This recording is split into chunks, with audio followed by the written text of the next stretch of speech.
Bonjour à tous et bienvenue. Heureuse de vous retrouver pour cette toute nouvelle émission consacrée au travail dans toutes ses dimensions, au travail dans tous ses sens, au travail à la lumière de la doctrine sociale de l'Église. Cet éclairage, c'est vous qui allez nous les donner. Édouard Tétrault, bonjour. Bonjour. Vous êtes économiste, associé gérant chez Mediafin, vous conseillez des dirigeants d'entreprise. À vos côtés, Joseph Touvenel, bonjour. Bonjour. Vous êtes vice-président de la CFTC, la Confédération française des travailleurs chrétiens. On a donc là deux regards différents sur l'entreprise, mais deux regards chrétiens.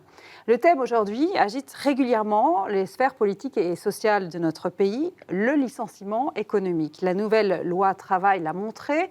Pour faire face à la crise économique et au chômage, la France a tendance à assouplir les conditions qui permettent de licencier des salariés. Alors on a pu entendre, lors de la discussion de cette loi, une partie de la gauche, la plus à gauche, réclamer à nouveau l'interdiction du licenciement économique. Là, je m'adresse à vous, Édouard Tétrault. Faut-il, selon vous, interdire le licenciement ou fait-il partie des fonctions vitales de l'entreprise ? Non, ça, c'est d'abord, le licenciement n'est pas une fonction vitale de l'entreprise. Un entrepreneur, un chef d'entreprise, quand il monte sa société, quand il la dirige, il n'a pas vocation à licencier. Il ne se dit pas comment je vais faire pour licencier et ainsi faire monter mon chiffre d'affaires. C'est pas ça le sujet. Que c'est douloureux aussi bien pour le salarié que pour le dirigeant. Évidemment. Enfin, non seulement c'est douloureux, mais à chaque fois c'est un échec. Et l'échec, c'est quoi ? C'est soit qu'on a mal anticipé, soit qu'on a été trop optimiste, soit qu'on n'a pas bien vu les choses. Donc c'est presque une faute ou une erreur, en fait, de stratégie en tout cas. Non, mais à chaque fois, un licenciement est un échec. Un échec. Ce n'est pas un succès. On ne monte pas une entreprise pour licencier. En revanche, l'idée de se dire que non, il faut interdire le licenciement à tout prix parce que c'est pas bien d'avoir des gens dehors, ça c'est une idée à peu près aussi dangereuse. Pourquoi ? D'abord, les statistiques sont là. Dans les pays, plus il est facile de licencier, plus il est facile d'embaucher. Il n'y a pas de cynisme derrière mes mots, veuillez me croire. Ce n'est pas du hire and fire. Chouette, je peux dégager n'importe qui comme ça. Mais la réalité, elle est là. Dans les pays, vous savez, il suffit de regarder autour de nous les pays qui ont 2 fois moins de chômeurs ou de taux de chômage que nous, que ce soit la Grande-Bretagne, l'Allemagne, les États-Unis, sont dans ce mode-là. Pourquoi ?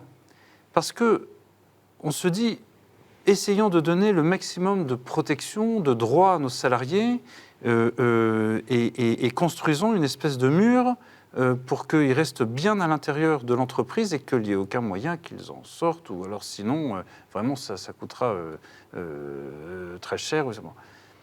Plus vous construisez ce mur, plus cette protection est solide, plus elle l'est aussi pour ceux qui veulent rentrer. Je veux pas vous... C'est-à-dire qu'on protège les salariés, mais pas les chômeurs. On n'incite pas les chômeurs à retrouver du travail, on ne les aide pas à retrouver du travail Je ne veux pas vous abreuver de chômeurs. En bunkérisant je ne veux pas vous abreuver de chiffres. Il y en a quand même un dont on devrait se lever chaque matin avec ce chiffre en tête, que l'on soit chef d'entreprise, syndicaliste, responsable politique.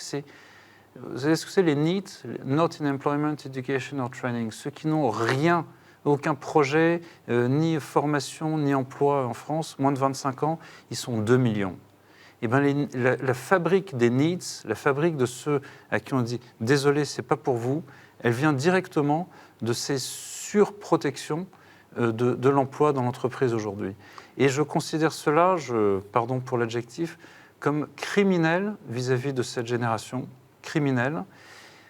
Ensuite, on parlera des chômeurs. Les chômeurs en France, on va revenir sur tout ce qui est conviendrez qu'ils ne sont pas les plus maltraités dans l'Occident. Je ne suis pas sûre que Joseph Touvenel partage votre avis, là, en l'occurrence. Alors, le licenciement économique, est-ce qu'il faut ou pas le supprimer ? Est-ce que c'est un mal nécessaire, en fait ? Évidemment, on ne va pas l'interdire, ça n'aurait pas de sens. Il y a une difficulté économique dans une entreprise, il y a moins de commandes, il y a moins de travail. Il est légitime et normal qu'on puisse réduire les effectifs. Pour la CFTC, ce n'est absolument pas un sujet. Quant à dire que le salarié français est beaucoup trop protégé avec le droit au licenciement, franchement, le dernier chiffre que j'ai trouvé, c'est 2013. Licenciement, 672 000, un peu plus de 672 000. Rupture conventionnelle, un peu plus de 321 000. Ça fait 1 million de salariés. Alors, la théorie qui est de dire, plus ça sera facile, plus on pourra embaucher. Ça, moi, je l'ai compris, j'avais en gros 8 ans et demi quand je suis allé au cirque. Il y avait un clown, il avait un seau, et vous voyez mon seau, il y a 5 litres là, qui rentrent dedans. Eh bien, moi, je vais mettre 15 litres. Alors, il en avait un autre qui arrivait, et puis il mettait, effectivement, il y avait 15 litres. Oui, parce que le seau, il n'avait pas de fond et ça tombait. C'est-à-dire que ça s'appelle du turnover, ça ne s'appelle pas de l'emploi. Il y a toujours le même nombre d'emplois. Ce n'est pas parce que je peux virer facilement et donc embaucher facilement que ça crée plus d'emplois. N'importe qui peut le comprendre. Par contre, ça génère plus de précarité. Quant à dire que le licenciement n'est jamais un mode de gestion, ce n'est pas vrai. Ça peut l'être, ça l'est dans certains cas. Je pense à Alcatel. Alcatel, qui à un moment donné a pris comme mode de gestion le licenciement pour faute. Alors je le dis parce qu'ils ont été condamnés pour ça par les tribunaux. C'est monté jusqu'en cour de cassation. Pour éviter de faire un plan social, c'est-à-dire un accompagnement des salariés, ils ont pris leurs salariés à un en disant voilà, allez, tu acceptes une faute, retard régulier, n'importe quelle faute, on te fait partir, on te licencie pour faute et on te donne un chèque. Il y en a 300 qui sont partis comme ça. Et ensuite, ils avaient bien réduit, donc c'est vraiment un mode de gestion. Alors là, pour ceux qui restaient, ils ont fait un plan social. Et ils ont perdu devant les tribunaux quand il a été constaté que, effectivement, le plan social aurait dû être pour tous, que ceux qui avaient eu le plan social avaient un meilleur accompagnement que les autres. Donc, dans certains cas, ça peut être un mode de gestion. Et il ne faut pas croire que le licenciement... Enfin, moi, quand on me dit on ne peut pas licencier en France, il suffit d'aller sur Internet, de regarder, et si on ne sait pas faire, convoquer un salarié pour lui dire ce qu'on lui reproche, ou pour lui dire qu'il y a un problème, ça paraît légitime, c'est un être humain. Ce n'est pas une machine, ce n'est pas un objet.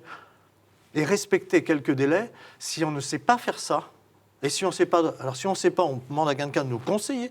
Et si on ne sait pas prendre un conseiller, il ne faut surtout pas être chef d'entreprise, parce qu'on va droit dans le mur. C'est qu'on ne sait pas non plus remplir les fiches d'impôt. Edouard Tétrault. Vous parlez d'un monde où tous les acteurs seraient de bonne foi. Non, j'ai parlé à Alcatel, je ne considère pas qu'il soit de la bonne foi. Et hélas, le droit du travail, notre code du travail et ses spécificités produisent de la perversité des deux côtés. Des deux côtés. Je l'ai vécu de façon très directe quand je dirigeais une structure en France. On envoie une instruction vraiment assez simple, claire, un rappel à l'ordre à une personne depuis mon BlackBerry. J'étais sur la plage avec mes enfants, etc. La personne, à la réception de l'email, je pourrais vous montrer, il était banal, se met en arrêt maladie professionnelle, arrêt du travail, etc. Elle avait un CDD de 9 mois et comme le contrat avait été fait un petit peu à la va-vite, l'employeur était britannique, avait fait les choses un peu. L'avocat nous dit, désolé, ça va vous coûter... Le code du travail est mal fait. Ça va vous coûter... Les entreprises sont piégées de telle sorte qu'elles doivent contourner, utiliser le code du travail de cette façon-là. Le code du travail est d'abord, est illisible, 2, indigeste, 3, impossible à manœuvrer, sauf par des spécialistes et encore. D'où l'intérêt des syndicats. De la perversité des deux côtés. Du côté de l'employé qui connaît bien ses droits, qui sait qu'il peut vraiment tirer le gros lot s'il se débrouille bien dans son parcours, etc. Et l'employeur, la même perversité en face. Je pense qu'on peut parler du code du travail, on peut faire une émission là-dessus. Moi, je voudrais peut-être revenir sur la précarité. Est-ce que le code du travail est plus complexe que le code des impôts, que le code du commerce, que le code de la construction? Non. Tous nos codes sont complexes, parce que la vie est complexe. Et on focalise sur celui qui protège l'être humain. Ça m'étonne un peu. Quant à des exceptions, des cas, on peut en trouver. Mais globalement, je regarde, on nous dit, alors en plus, ils vont aller au prud'homme. Là, dans le cas que vous citez, je vois que c'est un employeur anglais qui ne connaissait pas notre droit, il ne savait pas faire un CDD. Bon, d'accord, mais à lui de respecter le droit du pays où il veut. C'est un minimum. Moi, si je vais en Angleterre, on va me demander de respecter le droit anglais.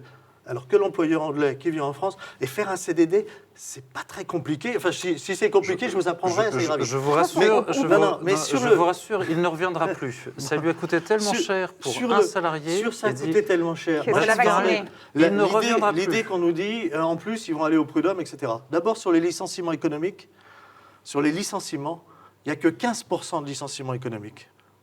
85% sont pour faute ou motif personnel. Donc on traite des licenciements économiques, là on parle de 15%. Et quand on regarde les chiffres au niveau européen, ça c'est le Centre d'études pour l'emploi qui a fait une étude là-dessus et qui nous dit mais la contestation devant les tribunaux du travail, ça existe dans tous les pays, ça s'appelle prud'homme autrement, mais ça existe dans tous les pays. Eh bien en France, on est largement en dessous de la moyenne européenne. C'est-à-dire qu'en plus, on conteste moins que dans d'autres Ça veut dire que autres tout pays. va bien en France, qu'il ne faut pas Non, faire ça- évoluer le Code du travail, Ça notamment ne veut pas dire que tout va bien. en matière de licenciement Ça veut économique. dire que je suis quand même assez étonné. Mais je vous dis, le fond du problème, c'est certainement pas le Code du travail. Le fond du problème, c'est une concurrence déloyale qu'on subit dans un marché unique en termes fiscal, environnemental et social. C'est ça le fond du problème. Si aujourd'hui les Pays-Bas exportent plus en matière agricole que la France, ce n'est pas leur territoire qui leur permet, c'est parce qu'ils jouent sur des règles fiscales en important de l'ensemble de la planète et en revendant. C'est ça qui nous tue. Le Code du travail, on peut l'améliorer, le simplifier, comme tous les codes. Comme tous les codes. On aura résolu nos problèmes à la marge. Parce qu'on aura toujours cette concurrence déloyale qui fait que si je veux monter une entreprise en Bulgarie pour faire de la chimie, on me demandera pas de respect des règles environnementales, peu de fiscalité, et je ne parle même pas des règles sociales. Là, on est dans un problème politique, on est bien d'accord. Oui, mais c'est ça la réalité. Qu'est-ce qu'il faut changer, Édouard Tétrault, dans le Code du travail, dans la façon de faire, peut-être, justement, on parlait de façon de faire, pour cette histoire de licenciement, cette question du licenciement économique? La question est assez large. Oui, on est bien d'accord. Et réclamerait une heure de débat précis. Je voudrais quand même dire que autant nous sentons que nous avons un désaccord de fond avec Joseph Touvenel sur cette ligne, moi je maintiens que notre droit du travail tel qu'il est créé de la perversité, des comportements pervers des deux côtés, et qu'à la fin ce sont les deux côtés qui perdent. Et surtout ceux dont on parle peu dans notre débat, qui sont les 2 millions de moins de 25 ans qui n'ont juste rien. Sans formation. Parce qu'il n'y a pas de travail. Une entreprise n'embauche pas pour le plaisir d'embaucher. Elle embauche parce qu'il y a du travail. Et quand vous me dites, oui, mais si on les vire plus facilement, on va en embaucher d'autres, ça s'appelle du turnover et de la précarité. Ça ne règle pas le problème du chômage. Ça fait que les chômeurs vont plus tourner. Ça fait tourner. Eh bien, moi, je rêve d'un monde où les gens ont un travail parce que c'est leur dignité et non pas ils tournent de précarité en précarité. On va arriver à la fin de cette émission. C'est pas très agréable la précarité. Je peux la connaître. On est d'accord là-dessus. Un indépendant, c'est pas très agréable. Mais je crois que ce qui est encore plus indigne et encore plus agréable, c'est rien. C'est le do not enter, parce que là, on est protégé au chaud et on ne veut pas que vous rentriez. C'est pas de faire perdre leur emploi à des gens qui va donner de l'emploi à d'autres. C'est d'ouvrir. Il nous reste 30 secondes, une conclusion rapide, Joseph Touvenel. Je rappelle quand même que selon l'encyclique de Léon XIII, Rerum Novarum, il y a cette dignité du travailleur d'être inaliénable. Et ça, la précarité, on ne peut pas convenir que ça aide à cette dignité du travailleur. Et la dignité du chômeur, on oppose toujours le chômeur et le travailleur en France. D'abord, un chômeur, c'est un travailleur temporairement privé d'emploi. Et c'est pour ça qu'en France, on fait des efforts insuffisant dans la formation. Là, il y a des gros efforts à faire, mais d'accompagnement des chômeurs et d'indemnisation des chômeurs. Eh bien, moi, je suis fier d'être dans un pays où on indemnise les chômeurs et on essaye de les accompagner. Merci beaucoup. 6 000 € par mois pendant 24 mois. Merci. Je pense qu'on peut refaire une émission là-dessus. Merci à tous les deux. Quand je touche 1 500 €, j'ai pas 6 000 €. On arrive à la fin. Merci à tous les deux. Je suis désolée, on arrive au bout de l'émission, mais on va refaire évidemment un sujet là-dessus. Merci à vous de nous avoir suivis. Je vous dis à la semaine prochaine.